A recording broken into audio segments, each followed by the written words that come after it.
right, everyone. Welcome to another, a live stream here on the Canadian Immigration Institute. And I had to do this video. I just had to do this live stream. Why? Because I've had so many questions asked me whether or not they should pursue express entry or the TR to PR pathway program. And after spending so much time in immigration consultations, people posting questions in the live streams that happen every Wednesday morning at 10 a.m., I knew I needed to do one special episode specifically on that topic. So in this live session of the Canadian Immigration Institute, we're going to talk about whether the TR to PR pathway or express entry is better for you.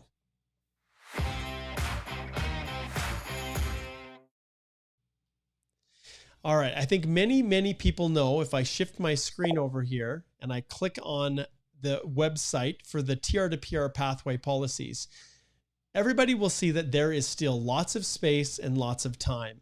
So we're sitting at about 15,009 spots out of the 30,000 for the non-healthcare, and a slew of spots open still under the 12 to 20,000 cap for the healthcare workers. Yes, we know the international graduate stream filled up unbelievably fast. And the second most question I get is, I've made a mistake. Now what do I do? So that's the TR to PR pathway. Let's flip back here and let's take a look at the other program, express entry. Today, the recording or this live stream is June the 18th, 2021. And as we look at this stream, we see right here, June 10th, my anniversary, there was a CEC draw and there were 6,000 extended. It had dropped down to 368, which aside from the crazy Feb 13ers out there, draw 176 that dropped down to 75 where they scooped everyone out. This is the lowest that it's been. So people are struggling. And if we look at the rounds of invitations, we see as well that the government, well, my family, we've got both vaccines, and a lot of people now are starting to get both vaccines, so they're fully vaccinated. And I think we're all hoping within the next couple months that something will change and the borders will open. And then all of you outlanders who've been patiently waiting, is there going to be a draw? Is there going to be one of these that targets me? And when we look at the history, we look at what's happened with all of the express entry draws, you can see there's been a consistent pattern all year. CEC, PNP, CEC, PNP. And you can see the scores, 368, 380 for the CNC, for the Canadian Experience class, 397, 401. The more they draw, the more the scores continue to drop. If we have one this Wednesday coming up, today's Friday, if we have one in 5 days or whatever it is, guaranteed this is going to be lower than 368. And for all intents and purposes, it's entirely possible that it could drop below 360. And I think that's a realistic expectation if there is another CEC draw. And as long as the borders are closed, we know that the points are going to continue to go down. So, and if you look at them, we have to go all the way back to November. And if we flip down here, you can see all of these draws that have alternated CEC, PNP. Actually, I should say December 23rd was the last time we did a no program specific, which they did a series of big boosts of 5,000, which took the score down to 468. You outlanders, I think we can pretty much assume that the scores are going to be in the high 470s, if not 480s over the next little while, because there are going to be so many people that are in the pool with their applications pending in this massive range right through here. You can see right now we've got 9,107. And then once you hit 480, we still have 3,309 in there. That was all as of June 7th. But the vast majority of these individuals here are definitely outlanders. So that's the landscape we're dealing with. We're seeing CEC scores going down. We're seeing the TR to PR pathway still with open spots for the essential workers. We know that language tests, as more people get their tests done, there's going to be more spots. But have we kind of reached the cap for essential workers? Have we, is it likely that when we go back here and we look at these the number of applications that have been submitted, how realistically can we expect that by the end of November, which is when these streams are going to close, is it likely that they're actually going to meet these quotas? And I think all of you know that we've been really lobbying the Minister Mendicino. I have personally been lobbying him to open it up. One, to open up the international graduate stream to all of you who did not get a chance when it filled up in one day. And two, that they extend a new program under the humanitarian and compassionate regulations and the power that the minister has to create a public policy, to create something like a bridging work permit to allow people to continue working until their TR to PR pathway is done. So those are the things that we're looking at. But the question everybody asks me is, what should I do, Mark? Express entry or the TR to PR pathway? And I think many of you individuals that are tuning in here, and we've got a number of people that are watching right now, many of you are likely aware that the TR to PR pathway is a one-time deal. Yes, it might open up, but it's not like express entry where it's recurrent over and over again. And today what we're going to talk about specifically as people connect in here is whether or not you should pursue which one you should pursue. So I just want to give a shout out. We had another live stream right before this one, and then we transitioned into this one, and I was a little bit late getting started. So some people may have thought that maybe I wasn't going to be doing this today, but we have a number of people that are posting questions, and I'll get you guys to hold off on your questions. But we've got Syed here, and we've got Ziba, and I will take time to answer questions. We've got Roshan. Let me know where you're tuning in from, because I love to see where people are tuning in from. And I say that all the time. Toronto, we've got more Toronto here. Let's see where else. We've got Ralph. Hello, Ralph. Good to see you. Excuse me. We've got Montreal representation, which is great. And yes, and so there's a number of people that have tuned in, and I see we've got a number of questions that are being asked right now. So hold off on your questions. We've got St. John in New Brunswick, more Toronto, Moncton. Let's see, Moncton, and we have London here as well. And let's see where everybody else. Oh, we've got Calgary in the house. We've got Vancouver. Excellent. North York. Arizona. Hey, nice. We've got someone from the US. Whitehorse. That's cool. Very cool. We've got Cyprus, Sarnia, Edmonton, Brandon. This is awesome, you guys. Ottawa. We've got India. Fantastic. Amalda, welcome. Great to have you here. We've got another. Chinny is down in Oregon. And Karthik is Calgary. Great. Thanks so much, guys.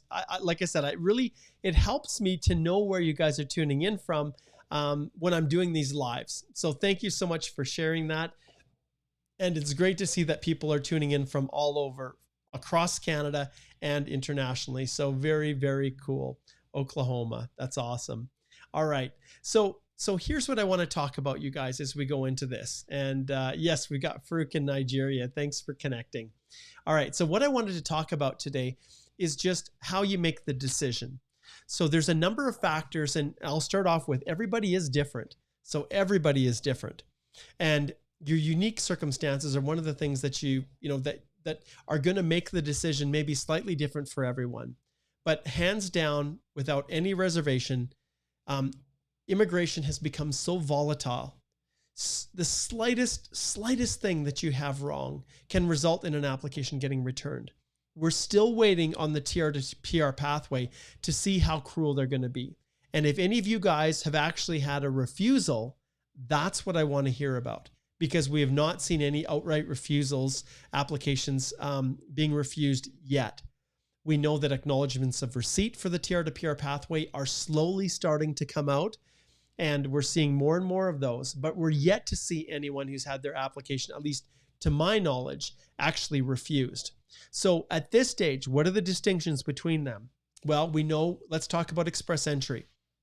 We know that express entry is very clear. R10 applies, and when you file an application through express entry, it had better be perfect. Subject to that limited period of time where they gave a little bit of flexibility during the pandemic. If you miss anything, if anything is missing from your application, the express entry process it's going to be ruthless, and your application is going to get returned as incomplete. You're going to get bounced out of the pool. You're going to have to go back in, resubmit your application into the pool, and hope that you're drawn again. So the consequences of getting things wrong with express entry are astronomical. And if you've had a birthday and the scores start to climb up, you guys know what happens. And there's so much misinformation out there, even after express entry has been around for over 6 years. 2015, and I've told you guys a lot in the past that I was involved with the original working groups when we were providing legal submissions to immigration when they released the regulations for express entry. So I've been involved with it since the very beginning. And since day one, in order to meet the processing time standards of 6 months, which the pandemic has pushed it a little bit later now, it's resulted in express entry becoming a cruel and heartless process. It's great if you get it right, but it's just crushing if you get it wrong. And you guys know how many consults I do each week, tons. And I get so many people who've made the smallest little mistake and then their application is rejected. You know, the reality is with express entry, you do not get a second chance. You don't get a second chance to get your knock code correct. You don't get a second chance to ensure that your police certificate has been properly obtained and that you presented it in the way immigration wants it. You do not get a second chance to realize your dream of immigrating to Canada. That's a guarantee. What we don't know yet with the TR to PR pathway is if they're going to be as cruel. I know that when it comes to spousal sponsorships, which technically R10 doesn't apply to them as well, we have seen applications getting returned for a missing postal code in, for example, the additional family, the additional family information form that's used for the TR to PR pathway. So we know that there's been a precedent of them being cruel even with those applications. So whenever I am trying to make a decision as to what I'm going to do and what I'm not going to do, you absolutely must take into consideration how cruel immigration is. There is no room, you guys, for refusal. Like, you guys don't have room. You may have only one shot at getting it right, whether it's express entry or the TR to PR pathway. So please, please recognize the reality of what you're dealing with. And until we see what's happening, until we see what would constitute a refusal, until we see all of these international graduate applications that were submitted with errors, missing documents, or improperly completed forms, until we see those getting refused, we do not know how harsh and cruel they're going to be. We know that immigration is desperately trying to meet their levels planning. We know that they have lofty targets. Obviously, this year, the goal was 401,000. That's all encompassing. But we know it was, the numbers for the economic programs are significant. And with the processing the way it is right now, it's very unlikely that they're going to be able to meet that. So if you're trying to meet levels planning, why would you be cruel? Why wouldn't you give people a second chance? Because it's faster to have them send something back in 15 days and give them a short period of time to correct it than it would be to force them to resubmit the whole application again. So we're waiting. And that's another important factor on what you do, whether you proceed forward with the TR to PR or whether you do express entry. So once again, with express entry, it's ruthless. We know that. With the TR to PR pathway, we just are not sure. We just don't know. With express entry, if your CRS score is high, well, you're laughing, because if the first crack fails, well, it's likely you're still going to have another chance at it if it's refused. With the TR to PR pathway, there are no guarantees. This could truly be a one-time shot. So this is how I approach it. And I think all of you would benefit from thinking of it this way. If immigration is ruthless, if they're cruel, if they are not giving people the benefit of the doubt and they're returning applications for the slightest reason, then the only option that you have is to pursue everything available to you. And I'm going to repeat that again. If immigration is cruel and heartless, your only option is to pursue every available option. And what that means is sometimes you may have to risk the fact that you could lose $550 or whatever the processing fee is for the application. If you have if you have multiple applications in the queue, then it's entirely possible that you could lose processing fees in 2 application categories if they start processing 2 and they're both in process during the same time. So that's the one risk that you have to factor in. But for my purposes, every single client that comes to me, if we have multiple options, and I can tell you, even for me, even when I know I've done everything correct, nothing is guaranteed. And if you ever talk to a representative, lawyer, consultant, I don't care who they are, that guarantee your application is going to be approved, please, please run from them as fast as you can. Do not pay them a dime, because nothing is guaranteed. Tomorrow, immigration could decide we're no longer going to accept any more express entry. They could decide tomorrow that that even, it doesn't matter what it is. The provincial nominee programs can change policy, can change program on a heartbeat. So even what I'm telling you today, there's no guarantee that tomorrow what I'm saying is going to be valid if immigration decides to make a change to the programs. So with that being said, and I guess I should also point out that years ago, there were hundreds of thousands of people in the federal skilled worker program queue that immigration just didn't want to have to go through the backlog and process them. So they issued an edict from the cabinet that basically said, we are going to return all of these applications unprocessed. And so even at that stage, they can make those decisions. So the only thing you can do is to protect yourself. The only thing you can do is to do everything in your power to make sure your application is correct. And you've seen the kind of things that I'm doing. As a Canadian immigration lawyer, and I'm currently serving as the national chair of the Canadian Bar Association's immigration section, I've got a couple months left in that responsibility. I've gone out of my way to try to share and give as much information as I can to help you guys to understand some of the most common pitfalls. But there's only so much I can do in a live stream video on YouTube or Facebook. And so that's why I created my courses. That's why I created the Canadian Immigration Institute in general, was to offer an alternative to people who are DIYers at heart, who wanted to learn, who wanted to educate themselves. And knowledge, you guys, is power. I just had a consult with someone this afternoon who had engaged a lawyer. And I'll be honest, I'm kind of pissed. I'm really upset. They engaged a lawyer in Ontario. Actually, do you know what?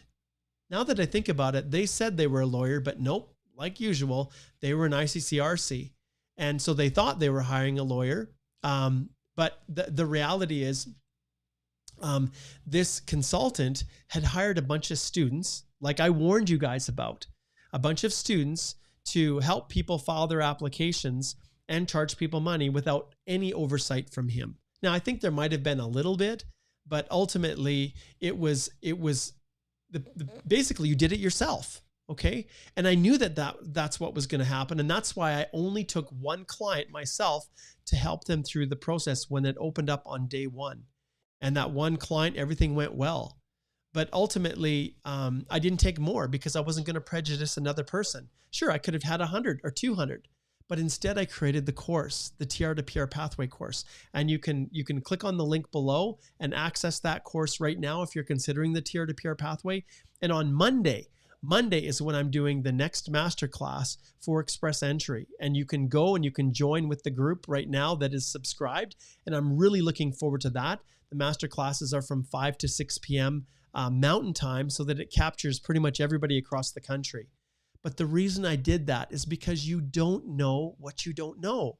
So the very first thing that I tell you is you need to do everything in your power to make sure your application is correct. There is no room for just trusting random information that you learn about on the internet. Ironically, even the stuff that I'm trying to teach right now, you can't just rely on it. And the reason I created the masterclasses with private Facebook groups is and video lessons and tutorials to help people walk through it. And that 1 hour session every night to answer everybody's question is because I just can't service everybody in the way that I would like to through this live stream. So that's why I created the Express Entry step-by-step course.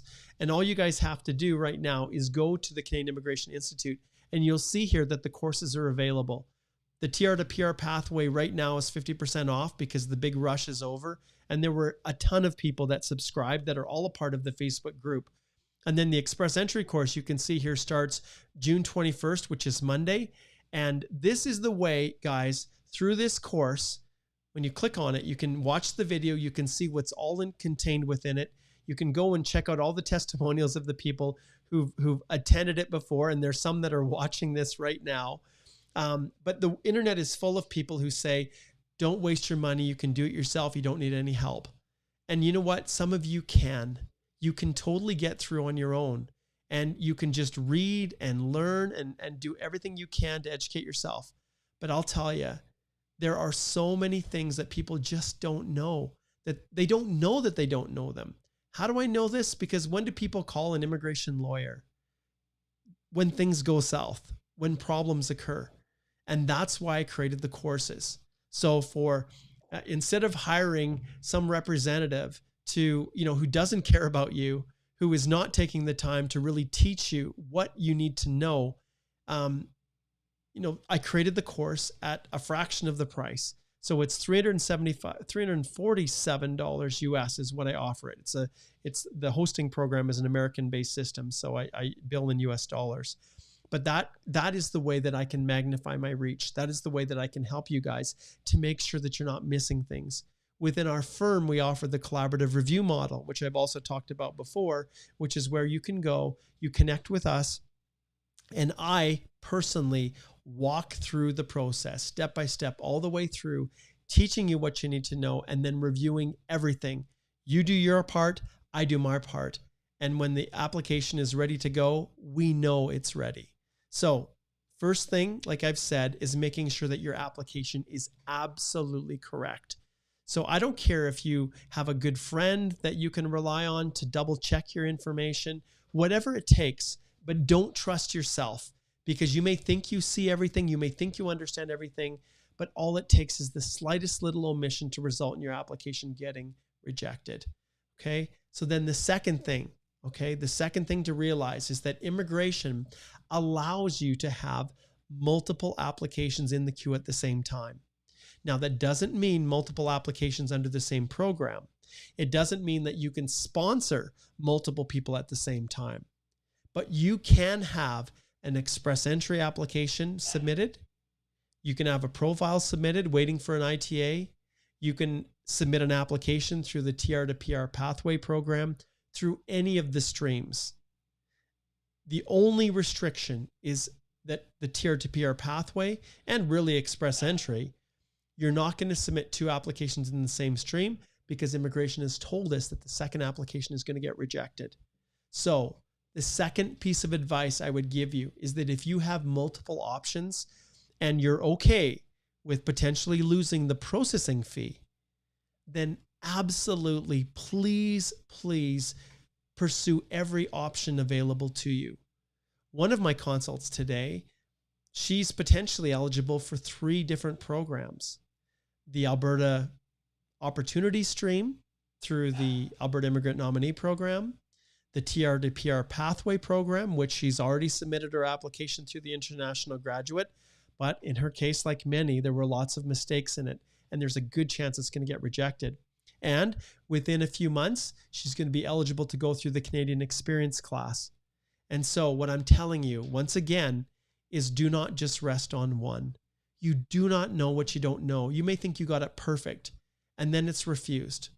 So that's the most important message that I want to share today before I get into a few questions. I'm not going to spend a lot of time with the Q&A portion, but I do want to answer some of the most common questions that you guys have.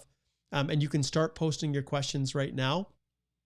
And so understand that 2 things. One, make sure that your application is as perfect as you can make it.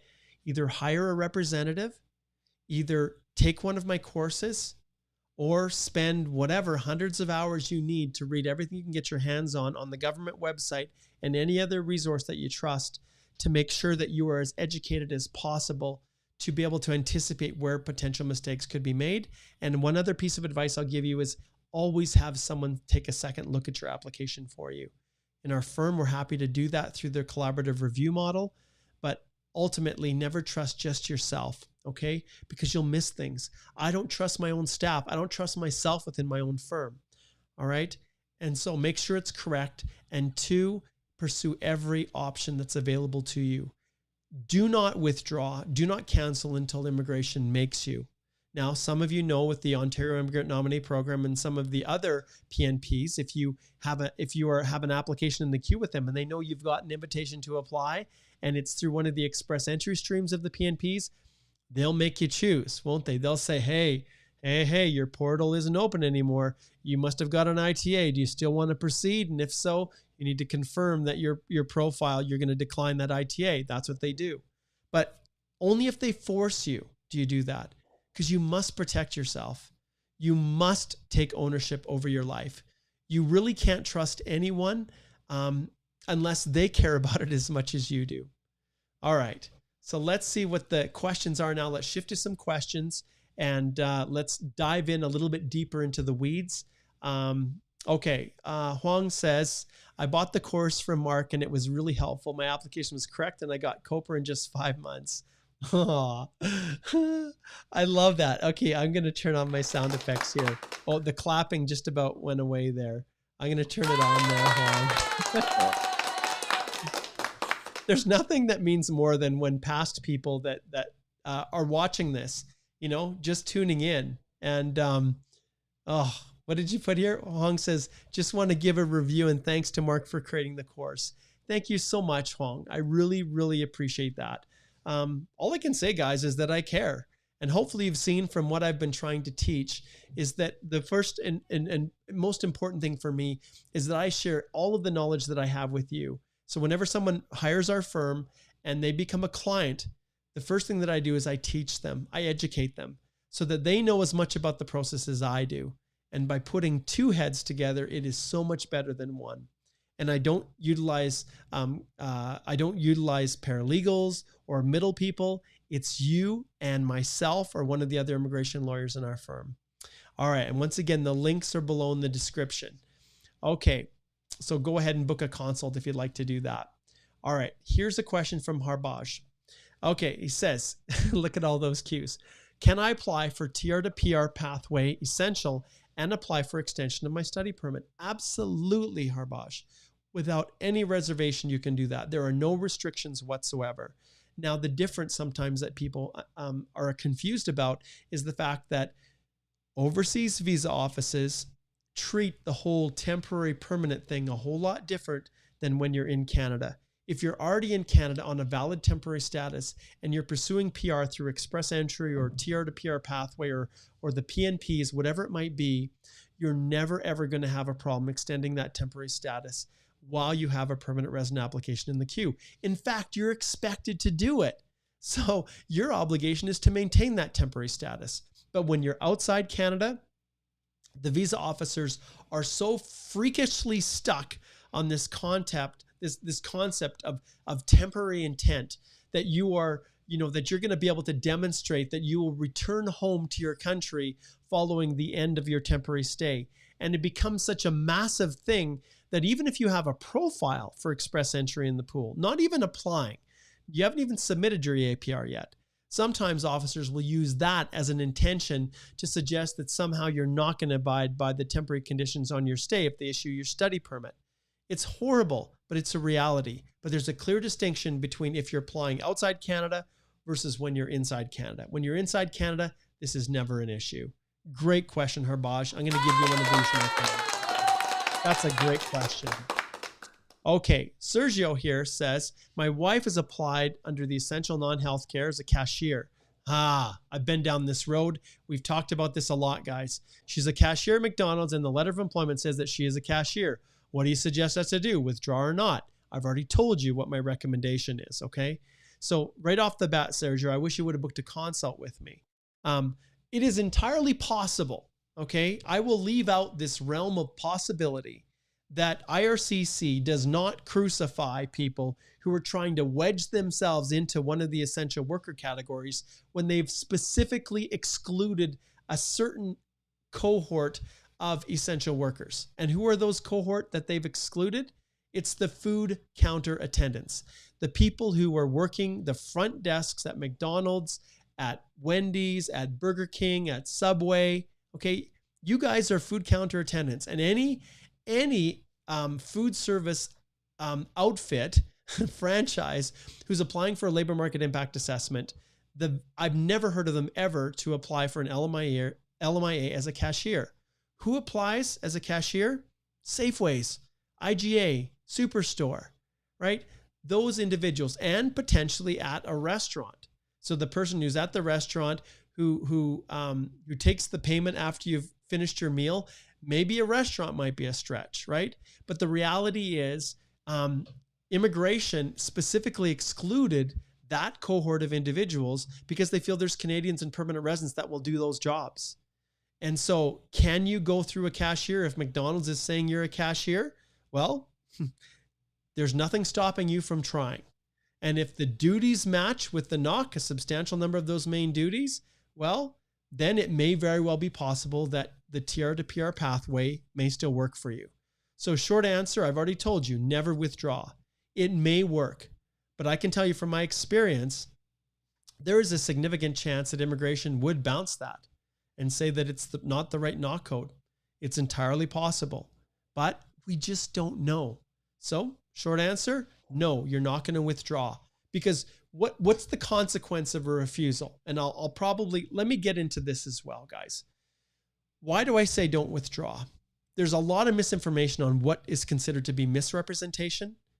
And, misrepresentation needs to be material. Misrepresentation needs to go to the heart of the application, that if you had not misrepresented that, then, your application would have been refused, or it would have affected the processing of your application. Not disclosing a prior visa refusal to Canada or another country has resulted in misrepresentation findings. Submitting a fraudulent document, oh yeah, that is going to be misrep, right? Or otherwise outright lying on your application. So those things are misrepresentation. But in the context of, say, a TR to PR, when you say that your NOC code is that of a cashier and an officer says, well, no, it's that of a food counter attendant, well, that's not misrepresentation. You're making your pitch on why you think it is the way it is, and ultimately the officer will make the final determination. And in those circumstances, if the officer doesn't agree, your application will get refused. And what is the consequence? Well, it means they didn't agree that that was the proper NOC code. So is there a PNP that's eligible for you that would still fit for a food counter attendant? Well, maybe there's one available. Or you switch to a food service supervisor, and then you go forward and you go through the express entry once you've got 1 year of skilled work experience, if your score's high enough. But the consequences of continuing forward with an honest, sincere application that's just not correct, or one where you accidentally omitted a document or failed to include something or uploaded the wrong document, that's not misrepresentation. Yes, it could result in your application getting refused, but it doesn't preclude you from continuing forward, submitting a new PR through another program, even correcting a TR to PR and going through another stream or express entry, whatever it might be, or extending your temporary status. Okay. Great question. Like, these are really good, you guys. I'm really, really grateful because I can tell you the strength of these live streams are the questions that are being asked. Okay, I'll answer a couple more and then I'm going to wrap it up a little bit early just because I don't want this video to be too long. Okay. All right. And I get a lot of these questions, Shravan. And this is really one of these ones where I ring the bell because each person is different. But let's see what we have here. I'm going to be eligible for CEC in September with 491. Okay. Currently, I'm applied to the TR to PR with 2 errors in the application forms. Should I approach for EE in September? Yes. Regardless of what happens, you're going to pursue everything that is available to you. It's as simple as that. Unless you have already received your confirmation of permanent residence or assurance that your TR to PR pathway is being approved, then yeah, I would explore every pathway possible. And I'll tell that to everyone over and over again.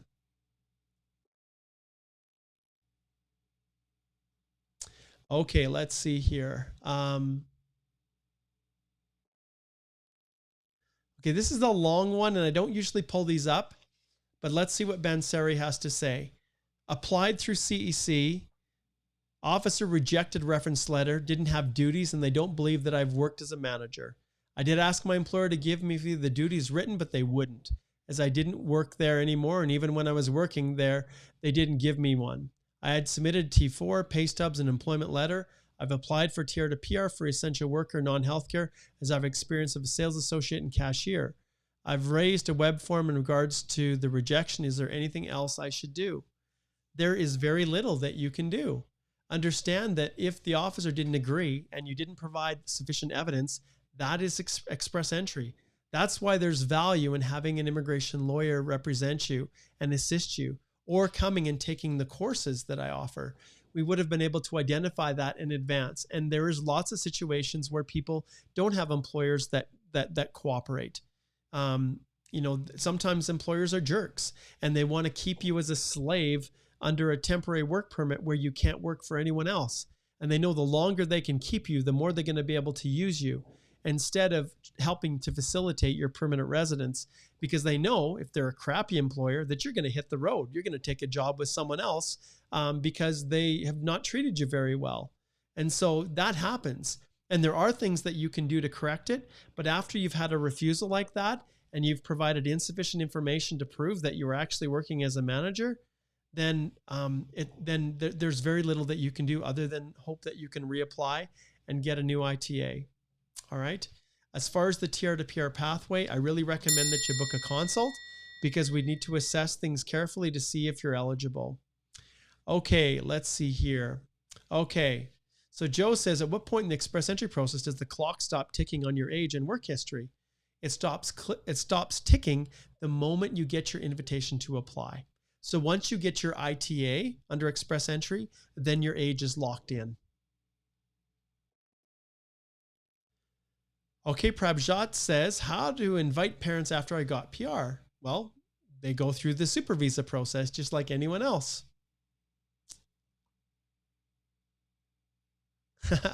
Hong says, can you please create the course to help apply for citizenship?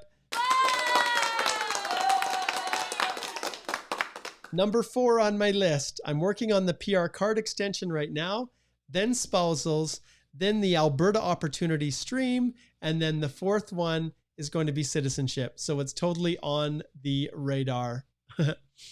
Okay. Oh, I love this one. Wood Spirit. That's awesome. CRS is 365. Last draw was 368. Will that be lowered in the next draw? If they do another CEC on Wednesday, Wood Spirit, yes, I believe I would, well, for 368, 365. You know what, if they were to do it on Wednesday and it was a CEC only draw, I'd bet a month's salary. That's what I would do. Don't be deceived. It's not very much, you guys, but I would bet my monthly salary. Okay. Faison's applied in the TR to PR already, but now he's got this easy invitation. Oh, I'll give you one of those. Should I withdraw the TR to PR application and go for CEC? I think I've already answered that question. No, you're not going to. What you're going to do, Faison, is you are going to leave your TR to PR pathway in there. And the next step you're going to do is you're going to go over here and you are going to subscribe and join this group of people right here in this private Facebook group that is associated with this one right here, which is my express entry course. And you're going to click on here and you're going to subscribe to this course and you're going to join so that you do not make any mistakes in your express entry application and that it is 100% correct. That's what you're going to do, Faison. But you're not going to withdraw your TR to PR pathway. You can have both in the queue. Okay, Sam says, do I have to submit police certificate for a country where I stayed less than 180 days in a row under TR to PR pathway? The rules are the same, my friend.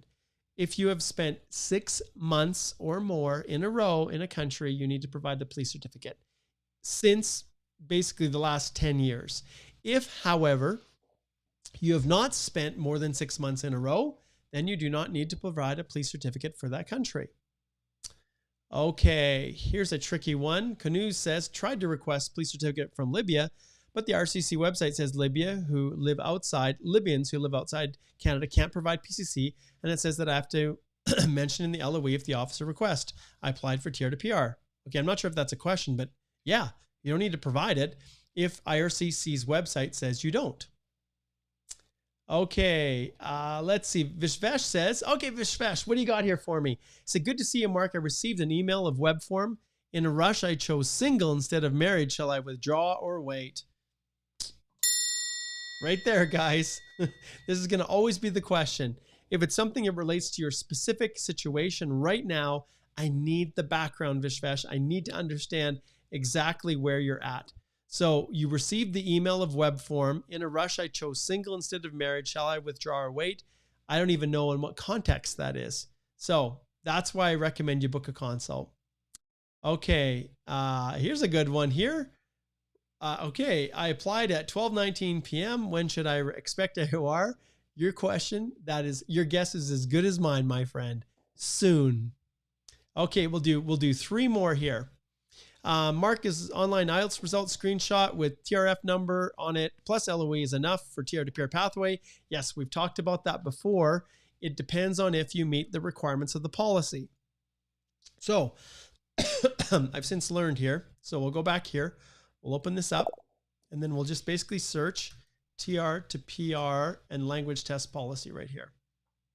Okay, so there's the policy. Open it up right here. It says, IRCC will accept language test results received by the applicants through email or from the test organization's online portal. So if you hit those factors, then you are good. And that's straight from the government website, my friend. Okay, let's see here. Okay, Kwong says, thank you for what you're doing. I can't miss any of your videos since the TR to PR program. Hello from Vancouver. For me too. I got that a little loud there. It's not possible for me to get to everyone's question in these. And what I've realized is the most important thing is that you guys have faith and you trust me. And I know that, I've been doing this for so long, but the reason I created those courses for you is to teach you, is to educate you. You may only have one shot at this. And are you going to just trust your fate and your ability to be here, as a permanent resident on your own abilities? Like, are you going to take the chance that you haven't missed something? I can tell you guys repeatedly that I don't trust myself. I love working with clients directly because the client and I both look at everything together. We go through a collaborative review model. When it comes to the courses that I offer, when it comes to the express entry course, when it comes to the course for the TR to PR pathway, and both of the links are below, these courses were created to allow me to help as many of you as I possibly can, because within these live sessions, it's just not possible for me to do that. And you can see getting through all the questions is not possible. So I set aside this time through the master classes. And as an immigration lawyer, yes, I could spend my time charging whatever, $6,000, $7,000 an applicant if I wanted to. But instead, what I've decided is to shift the model. And do I get paid? Yes, I do. And this is my livelihood, and this is how I support my family. But the master classes allow me to help as many people as I possibly can. In the TR to PR pathway, I had upwards of 350 people going through the course at the same time. And it was a wonderful group of people, and they're still there. They're still waiting, and I'm going to be jumping on here soon back into that group to do another live. But the express entry is a small group. Right now, I expect there's probably going to be about 20 people in that group. So get over here and go down to this link or click on the link in the description below and register and join me for Monday, June 21st to June 25th. I would love to have you in the group, get to know you. We're a family. All right, guys, thanks so much. Have a wonderful weekend. It is Father's Day this weekend, and I can tell you, no job in the world that I could ever do is more important than my job as a father. And I am so, so excited to celebrate that day with my children.